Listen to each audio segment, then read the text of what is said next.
Today, just 7. Be able to say goodbye. Radiotrompit esittää Pohjanmaan beibet. 3 naista ympäri Pohjanmaan, valmiina valloittamaan maailman. 1 radiopodcast kerrallaan. Pauliina Herronen, Heidi Kosamo ja Elina Kauppila. Oikein hyvää torstai-päivää! Täällä studiossa ollaan taas studiossa tänään. Kosamo Heidi. Ja Elina Kauppila. Pauliina on jossain matkalla, ehkä laivalle viettelee uutta vuotta tai jotain tällaista. Joo, jonnekin se oli menossa. Hän ei nyt päässyt mukaan, mutta ehkä me vedetään tää nyt kahdestaan Vedetään kahdestaan tosi hyvällä fiiliksellä. Tuosta tunnarista vaan tulee heti semmoinen bilefiilis, että tää studiossa on niinku... alkaa sydän oikein sykkimään. Me rokataan täällä. Ei huolta siis mitään. Niin, nimenomaan. Mitäs meillä tänään on? Mehän puhutaan vähän... lapsuuden haaveammatista esimerkiksi. Joo. Ehkä vähän mielikuvitusystävistä. Joo. Ja sivutaan ehkä sinkkuelämän huonoja puolia. Totta, niitäkin löytyy, vaikka ei niinku ihan äkkiseltään tajuisi, että sinkkuelämässä voi olla huonoja puolia myöskin. Niin. Ja totta kai, koska kohta on koko Suomen toisiksi lempparibiletyspäivä, eli uusi vuosi, niin puhutaan siitäkin. Yes. Eli pysy kuulolla, tänään tulee hauskaa tarinaa. Aivan jäätävää. Mut eka kuunnellaan Make Out Motellilta Prayers. Sweet dreams is what she said to me. I'm sick of all these memories. I tried so hard to be discreet about my dark fantasy. I wondered when you'd show to me just how deep the lies will be.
Niin mistä te ootte? No Pohjanmaalta!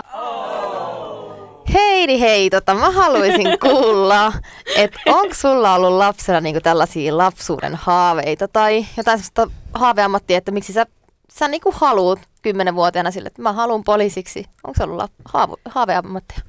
No siis itse asiassa mä mietin tätä ihan niin kuin, ei ole edes montaa viikkoa, kun mietin tätä asiaa. Ja mä oon leikkinyt kaikkia mahdollisia ammatteja, mikä maapäällä oikeastaan kantaa. Että tosi paljon kokkia ja tarjoilijaa ja laulajaa ja tanssia ja kaikkea. Ja sitten jälkeenpäin mä oon tajunnut, että hei, että tää oli kaikki semmoista näyttelemistä ehkä mulle. Että mä oon tavallaan niin kuin halunnut ottaa erilaisia rooleja jo silloin pienen lapsena. Ja mikä ei ollut sille ylitse muiden, vaan sä oot tykännyt esiintyä ihmisiä. Esiinnyksä sä missään sukujuhlissa tai teidän perheen kesken? Tai? Todella paljon, varsinkin niinku todella nuorena, mutta sitten jossain vaiheessa, mitäs mä nyt sanoisin, no silloin kakkosluokalla ehkä, niin musta alkoi tulla vähän ujompia. Ehkä kun siellä oli niin vahvoja persoonia, alkoi kaikista tulla pikkuhiljaa, kun ihmiset kasvaa ja luonne kasvaa ja kaikki tämmöinen. Niin sitten alkoi jännittää sitä esiintymistä ehkä enemmän, mutta edelleen mä siellä suvun kesken kyllä kovasti tarjoilin mielikuvituskeksejä ja kahveja ja teetä ja olin myös Baari Mikkona joskus. Siinä vaiheessa ehkä vähän oli sukulaiset, että mitäs tuo tyttönen hommaa? Mitäs sulla? Et oot sille niinku tekiloita juhlaväelle tarjonnut. No kato, jostain leffasta tietenkin nähnyt, kun siellä tiskin takana kaellaan vähän ja tehdään jotain hienoja temppuja. Silloinkin oli jotain tällaisia leffoja tullut ja pyyhtään pöytiä ja rupatellaan kivoja. Mun mielestä ihan, että sä muistat niinku noin niinku nuoresta, alle kouluikäisenä, koska en mä muista hirveästi mun niinku lapsuudesta, milloin mä oon ollut alle kouluvuotias. Mä en edes muista niinku alaluokista, tyyliin ykkösluokasta ja kakkosluokasta ihan hirveästi mitään. No noi onkin ehkä niitä ainoita muistikuvia, mitä on, mutta ne on ollut tosi tärkeitä. Ne on muokannut niinku tosi paljon sitä, mitä niinku nykyään teen ja oon, ja noita asioita muistellessani tajuaa, niinku, että kyllä sitä on niinku nuoresta heti tajunnut, että se esiintyminen on semmoinen juttu, mistä tykkää. No, se kyllä luonnistuukin sulta. Yritän ainakin kovasti. No siis mä oon ollut sellainen eläinrakas. Musta olisi pitänyt tulla sellainen koko maailman eläinten pelastajatyyliin tai joku hevoskuiskaaja, koska mä oon viettänyt mun lapsuuteni aika pitkälle koirien kanssa, lehmien kanssa ja hevosten kanssa. Mutta jos mä en löytynyt mistään, niin mä olin tallilla. Mä siis vietin niin kuin monet illat tallilla. Makasin hevosen selässä, kun oli siellä karsinoissa tai pilttuissa. Sitten mä juttelin niille hevosille ja mulla oli semmoinen joku tämmöinen connection niiden eläinten kanssa. Mä tosi paljon elin mun elämää niin kuin eläinten kautta. Sitten mä sain oman koiran, kun mä olin 5-vuotias. Sen jälkeen mä en tehnyt kyllä oikeasti mitään muuta, kun mä olin sen koiran kanssa. Mä kävin joka päivä niin kuin tosi pitkiä lenkkejä. Siis mun niin kuin päämäärä oli niin kuin se, että mä saan koulutettua sit koirasta niin kuin tosi hyvän. Ja mä koulutinkin tosi hyvin. Mä alettiin harrastaa agilityä sen kanssa. Ja siis mä oon ollut tällainen niin kuin koiratyttö, heppatyttö ja lehmätyttö.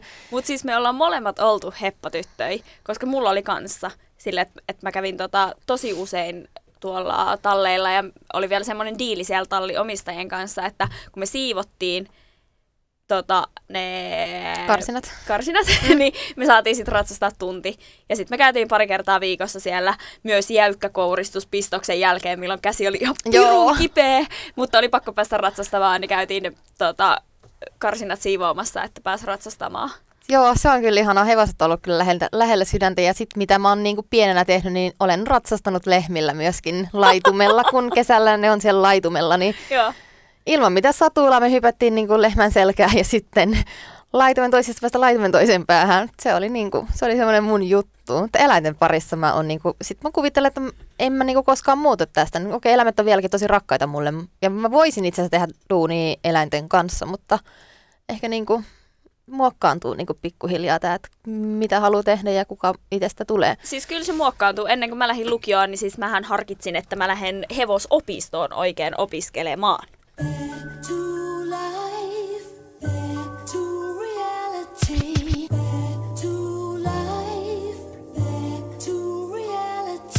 Tapana herätä sohvalta alhaalta alasti omassa laatassa. Ei mitään dialogia koko viikon tapahtumista. Kassit ja turpatussissa, etuhampaat hukassa ja lattialla lojuu jengi keskiajan kuteissa. Jahas, tais bileet venyä kerrasta pahemmaksi taas uudestaan. Tilanne katsauksesta huomata, et kun otetaan niin otetaan. Edes takas juosta kilpaa tavoite päästä takaisin hetkeen upotessa. Todellisuuteen vaihtoehdot vähissä. Tunnelin päässä on umpikuja, MacLightin taskussa. Kelainen uutta suunnitelmaa, poista vähän info. Pistän sitä kiertoa, sivusta katsojana kännissä teini disco. Virastojen varjoissa, taikaportti future. Mitä sieltä tulee sen tuntee kun se osuu kohdalle. Enkä sinne takaisin me, ota hakkat jääkauteen tai kaljakaupan kautta chillaamaan Atlantikseen.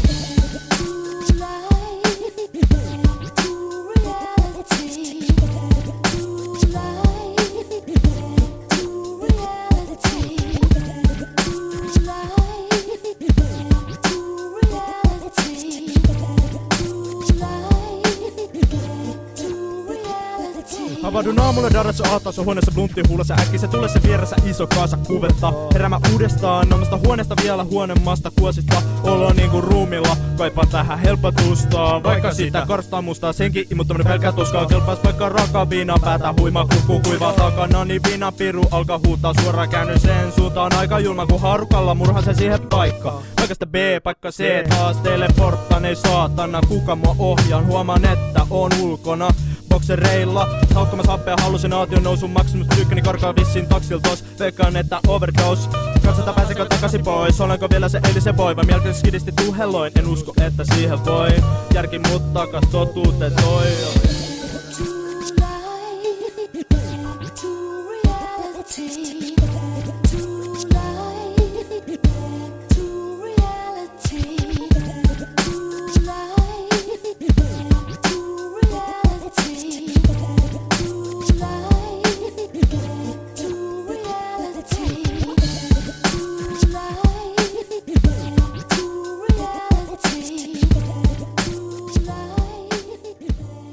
Niin mistä te ootte? No Pohjanmaalta! Siinä siis kuultiin, en osaa lausua tätä bändiä, mutta Hutski Dinski Family, Back to Reality. Kyllä, vääsäläinen, vaasalainen.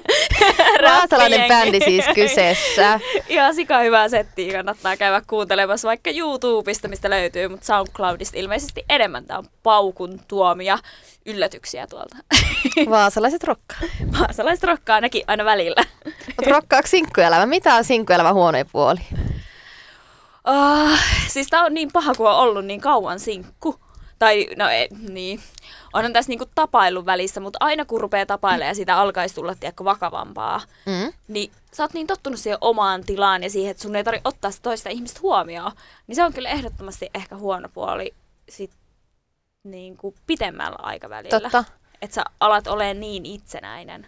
Totta. Mä kyllä koen niinku, että siis sinkkuelämähän on ihanaa kaikilla puolilla, mutta aikansa kutakin. Siis kaikista niinku huonoimpana mä pidän niinku sinkkuelämässä sitä, että varsinkin kun tulee syksy, niin se läheisyys kaipuu. Tiedätkö, jokainen kaipaa vähän semmoista jotain halikumppania, jonka voi katsoa Netflixen chill ja halissa peito alla ja olla niin kuin läheisyyttä. Jokainen kaipaa läheisyyttä. Vähän lämpöä, Joo. mutta toi on kyllä niin yleistä, koska huomaa, että alkaa tulla kaikilta vanhoilta heiloilta just viestiä, että no, mitäs? Mitäs teet tänä iltana? Niin, mitäs tulis katsoa vähän leffaa, mitäs lähtäis vähän kahville, mitäs tulis mulla kahville? Mä kyllä uskon, että toi on aika yleispätevä toi, että jokainen kaipaa sitä hellyyttä, että se on varmaan jokainen ihminen voi allekirjoittaa sen huonoiksi puoleksi sinkkuelämässä. Totta. Et ehkä kesäisin sitä ei tule ehkä ajateltua, koska on niin kiireisiä ihmisiä. Totta, ja sitten kaikilla jotain kesärakkauksia. Niin, kesäheilat on in joka kesä. Se on jännä, että miten kesällä elää niin erilaista elämää. Tiedätkö, kaikki herää vaan henki ja sä voit viettää yötä myöten tuolla jossain, heilua se mekko päällä ja käydä uimassa keskellä yötä ja tehdä kaikkea niin paljon siistiä, vaikka Suomen kesä ei ole mitenkään superlämmin, mutta silti niinpä. Ihmiset elää vaan niin erilaista elämää kesällä kuin elää talvella. Kyllähän sen huomaa, että tosi monet parisuhteet alkaa vaikka keväällä. Joo. Ja puolet niistä vähintään loppuu siinä vaiheessa, kun kesä pääsee alkuun, koska ihmisillä tulee vaan niitä, mitä ne on ruukannut tehdä sinkkukesänä. Totta. Ja sitten ne ei osaa ottaa just huomioon sitä toista ihmistä. Totta.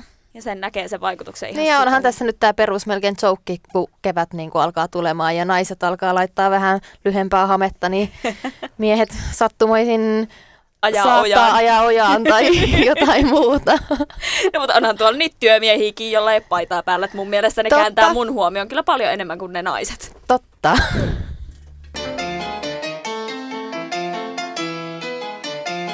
This is one of the things I really like to do.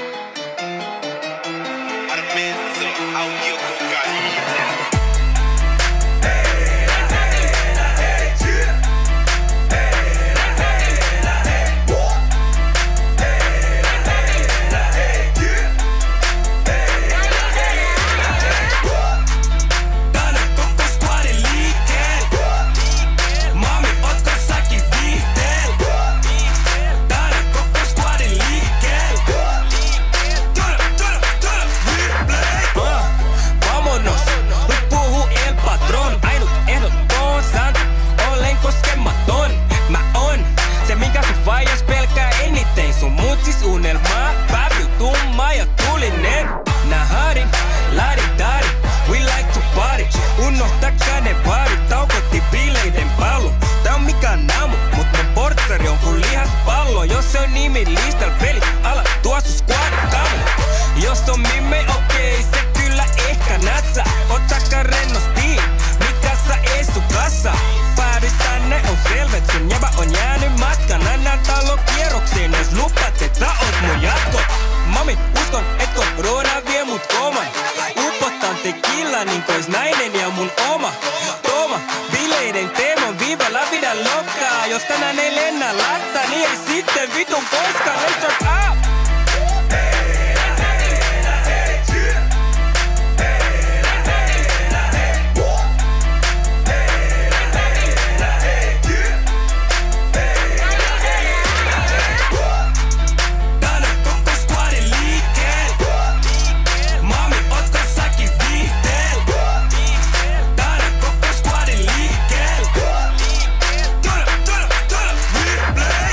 Omis bileis meen, mä on se macho man. Pysty Obama muka, se sanoi yes we can. Se haluu sitä dirty dancing, Santos salsaa. Täällä on kuuma niinku Sahara, se on valmis baby que pasa. Jos et tiedä askeli iso eten ja taakse, jos vahingossa tallat mun jalon. Älä huoli mami, no hätä, kun on kyse herudesta, sut mä vien.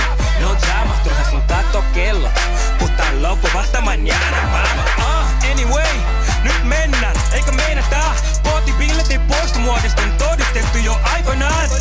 Sanotaan, jos buti ei tapa, silloin se vahvistaa. Pah, sitä shittiä ja vatsa alkaa hurjuttaa. Party and bullshit, sitä me vaan halutaan. Grilli on jo kuuma ja lisää juomi kaivataan. Bella, sala en tee mitään, vaikka halusin. Tallenna tän mielen ja jaan sen niinku Axel Smith.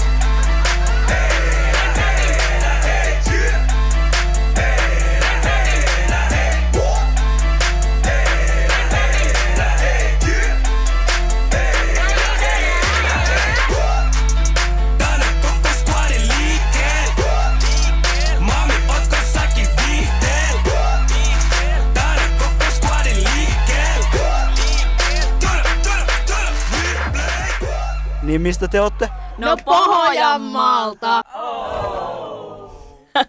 Siinä oli siis meidän ultimaattinen Bile Etkot Jatkot -biisi Sirna Harin Squadin liikkeen. We like the party.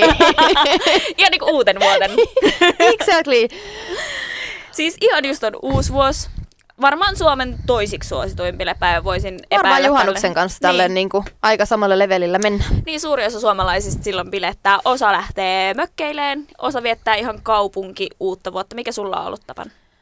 Mä oon ollut kyllä sekä, että mä oon ollut tosi huono järjestää. Mulle uusi vuosi on ollut itse asiassa aika tämmönen stressaava juhla, koska musta tuntuu, että kaikki mun kaverit, tai siis tosi moni mun ympärillä silleen monta kuukautta etukäteen niin kuin suunnittelee sitä uutta vuotta ja mä en koskaan tee mitään suunnitelmia, niin niillä on kaikkia mökkejä ja kaikkea paljon juttuja, kaikkea on suunnitellut ihan sika paljon kaikkea. Sitten mä oon silleen, no en mä nyt vielä tiedä, just niin kuin en mä nyttenkään tiedä tyyliin, mitä mä vielä teen uutena vuonna, mutta se on ollut mulle ehkä semmoinen stressireikä vaan se koko uusi vuosi, koska Mulla ei ole ollut tiedätkö, yleensä mitään semmoista isoa plääniä, mutta joo, kyllä mä tykkään käydä niinku mökkeilemässä. Muista niinku, välillä mä oon viettänyt just jossain Lapissa mökkiviikonloppuun tai sitten Maalukaupungissa Helsingissä nyt löytyy ihan sika paljon baardeja niinku uuden vuoden aikaa. Niin löytyy siis nykyään ehkä enemmänkin, koska hommahan on mennyt siihen, että jos sä meinaat uutena vuotena olla jossain mökillä, niin se pitää olla viimeistään syyskuussa varattu. Ja syyskuussa sä oot jo myöhässä, kun sä kyselet niitä mökkejä. Ja sen takia mä oon oikeastaan ollut kaikkina uutena vuotena töissä. Siis mä oon ollut kanssa tosi usein. Mä oon joko joulun töissä ja uuden vuoden töissä tai sitten toisen töissä. Vähintäänkin toisen on ollut niinku töissä. Ehkä sen takia mä en ole myöskään ihan hirveästi suunnitellut. Niin, mutta nyt ollaan vapaalla.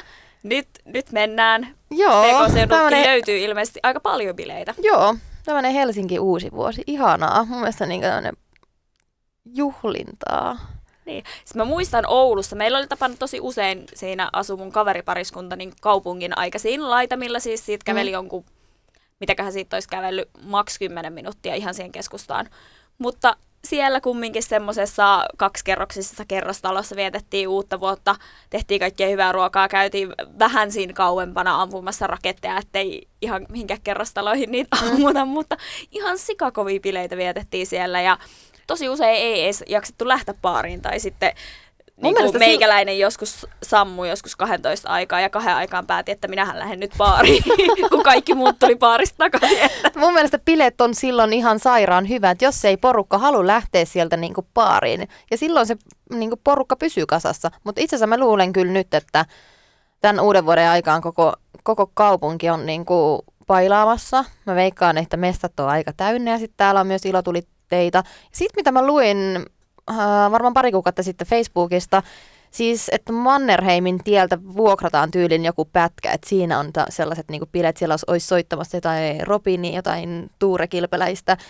En nyt ihan ole lukkoon, että niinku, ketä siellä kaikki on soittamassa, mutta joo, tällaista. Toi kuulostaa tosi siisiltä. Mä oon tosi innoissani siitä, että nyt kun mä asun täällä pääkaupunkiseudulla, niin pääsen kokemaan myös sen, että mitä se uusi vuosi on täällä, koska tää on niinku, siis Oulukin on iso kaupunki, mutta onhan tää huomattavasti isompi. Totta. Ja vähän mua pelottaa myös se, että kun pikkujoulukauden on nyt ollut tuolla baarissa töissä, että minkälaista jengiä siellä oikeasti on. Jep, mutta onneksi sä nyt tänä uutena vuonna sä et ole töissä. En ole töissä, vaan olen ehkä bilekavereita tänä uutena vuonna. Party!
Niin mistä te ootte? No Pohjanmaalta. No Pohjanmaalta ollaan, Pohjanmaan baby kuuntelet. Äskettäin kuunneltiin biisi Yksi läski jätkäbändiltä Unohtumattomat, mitä sä ainakin lauloit mukana. Joo, mä tykkään tästä. Muista tää on kyllä hyvä. Musta tuntuu, että Hyvä meillä on ihan biisi. jäätävän hyvä musiikki aina täällä lähetyksissä. Tänään on ollut kyllä nämä 3 mun lempparia. 3, 4. Niin, anteeksi, 4 lempparia, joo. Kaikki biisit, mitä me soitetaan näissä lähetyksissä, niin on siis oma kustanne musiikkia, mitä porukka on meille lähettänyt. Mielellään otetaan vastaan myös lisää. Osa bändeistä löytyy Facebookista, ainakin Make Out Motelli ja Yksi läski jätkä. Mutta YouTubesta löytyy myös muita. Joo, niin löytyy YouTubesta ja sitten löytyy tuolta SoundCloudista myöskin. Katkaisko Silleen, ajatus? mikä se on? Älä värjää noita hiuksia enää vaalemmiksi, tai sä et kohta enää muista mitään. Muistan. Ja tosiaan meihinhän saa yhteyttää sähköpostilla on Pohjanmaan gmail.com ja sitten meillä on nyt uutena myös Instagrammi ja sieltä Pohjanmaan Babet myöskin käykää jos haluatte seuraa ja nähdä meidän tykkäileen. ihania naamoja ja viinilaseja ja Vähän tästä meidän elämästä, niin kuin tämän radion ulkopuolella. Niin, avautuu ehkä vähän enemmän kuin mitä näistä pelkistä lähetyksistä. Ollaan myös Facebookissa, missä voitte käydä fanittamassa. Ja totta kai, kun kuuntelet tätä nyt siellä YouTubessa, niin sä voit tilata tämän kanavan. Niin tää löytyy aina sieltä sun YouTube-etusivulta, mikä on sikakätevä juttu. Et missä on ikin lähetystä. Nimenomaan. Sitten Twitter. Sitten Twitter. Siellä se on vaan Pohjanmaan Babe ilman eetä ja teetä, koska Twitter oli natsi eikä antanut meille 2 lisäkirjainta. Kyllä. Mut hei, me lähdetään tästä pikkuhiljaa tämän Ice Queenin kanssa uuden vuoden viettoon. Mä toivotan teille tosi hyvää uutta vuotta. Olkaa varovaisia niiden raketteen kanssa, mutta pitäkää ihan superhauskaa. Niin, pitäkää meidät mielessä ja ei housuja jalassa vai mitä se? Antakaa paljon uuden vuoden pusuja. Moikka moi! Moikka moi! Today, just 7. Be able to say goodbye. Radiotrompit esittää Pohjanmaan Babet. 3 naista ympäri Pohjanmaan, valmiina valloittamaan maailman. 1 radiopodcast kerrallaan. Pauliina Herronen, Heidi Kosamo ja Elina Kauppila.